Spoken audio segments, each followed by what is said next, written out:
One frustrating thing about the China hawkism generally is it has swept the nation so fast and become almost like an assumption that we are in some kind of death struggle with China, that the people who hold this view, which again is now almost everyone, but are like never challenged on the premises. Like, wait a second, explain to me. Like, for example, people will say, well, this way we can win the economic struggle against China. And it's like, wait, the thing our economy is for, I thought, was to make the American people prosperous.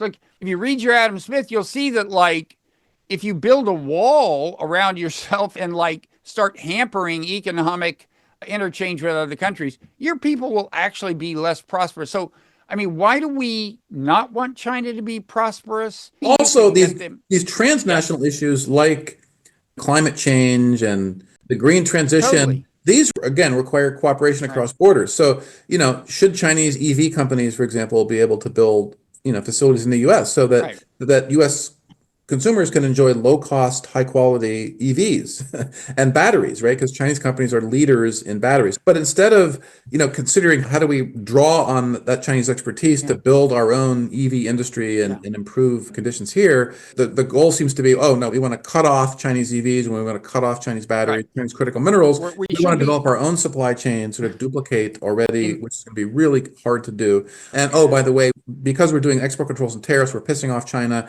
And now China, just this week, in response to the tariffs, is controlling more critical minerals in addition to graphite and gallium, bismuth, all these things. So these sort of narratives about conflict and that China's a threat end up having these huge other impacts on Yeah. areas where arguably we should be collaborating, particularly on climate change, right? I mean, climate change is a Yeah. big one, existential threat, and AI is another one, right? Those are Right. two sort of areas where, Daria Amadea has said things like, there's a 10 or 35% chance that AI will kill us all.